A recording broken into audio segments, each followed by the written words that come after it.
Motivation. Motive Action. Assalamualaikum warahmatullahi wabarakatuh. Mitra Muslim, pernahkah kita melihat ikan di kolam yang jernih dan ikannya sehat? Mungkin dari potret ikan di kolam ini bisa menjadi inspirasi bagi kita. Izinkan saya berbagi pengalaman dalam mengelola kolam ikan koi beserta ikannya. Kata kuncinya cuma satu, kualitas air. Pertanyaannya adalah bagaimana agar kualitas air itu baik? Ini dia yang mungkin bisa kita ambil pelajaran dari makna kenapa ikan itu bisa segar, bisa sehat, dan bisa hidup serta tumbuh. Bahkan dalam literasi yang pernah saya baca, sampai 1 bulan pun ikan ini tetap mampu bertahan meskipun tidak dikasih makan, asal kunci tadi terpenuhi, yaitu kualitas air. Lalu, bagaimana caranya agar kualitas air kolam itu tetap sehat? Adalah filterisasi. Kolam itu nampak bersih dari seluruh area kolam. Ternyata ada area yang tidak nampak. Ya, itu berfungsi sebagai filter. Secara teori, sepertiga atau paling sedikit seperempat dari bagian total kolam itu adalah filter. Filter terdiri dari filter mekanis dan biologis. Filter pertama mekanis, biasanya dari jaring ikan, waring, spon, dan lain-lain. Filter ini menyaring air kotor tahap awal dari kolam ikan. Filter yang kedua adalah filter biologis.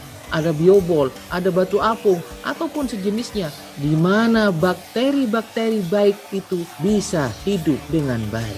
Dari pelajaran ini marilah kita ambil hikmahnya, bahwa seberapapun kotor air kolam ikan itu bisa dibersihkan agar kualitas air baik. Apakah kotor karena kotoran yang jatuh ke dalam kolam, ataupun dari sisa makanan yang kita kasih ke dalam kolam. Begitu juga dengan makhluk yang namanya manusia. Sahabat-sahabatku, bisa jadi kotoran yang ada di sekitar kita ini senantiasa ada dan bisa jadi banyak. Kotoran di sini dalam makna kotoran di dalam hati. Misalnya di lingkungan kita yang mengotori kita. Belum lagi kotoran yang ada dalam diri kita. Mulai dari sifat iri, dengki, dan lainnya. Ikan koi akan mati kalau kita tidak berhasil memfilter airnya dengan baik. Begitu juga dengan kotoran dalam hati kita. Hati ini akan mati jika kita tidak memfilternya, tidak membersihkannya. Membersihkan hati juga ada tahapannya. Pembersihan itu kalau di ikan ada filter mekanis dan biologis sampai air bersih yang siap dipompakan ke dalam kolam lagi. Nah, kalau manusia, filter mekanisnya adalah mata, telinga, dan semua indera kita. Sesuatu yang tidak perlu atau yang negatif dikontrol, difilter, diusahakan tidak masuk. Kalaupun ada yang masuk, lalu difilter di tahap yang kedua, filter biologis di hati. Hati ini bukan hanya benda kosong yang tahu-tahu bersih dari kotoran, tapi butuh proses. Pertama, memastikan kalau diri ini ada kotorannya, ada hilaf. Sehingga dengan kesadaran ini, baru yang kedua, ada keinginan untuk membersihkan diri. Cara filter biologis bagaimana? Dengan amal-amal terbaik kita. Apalagi momentum Ramadan ini.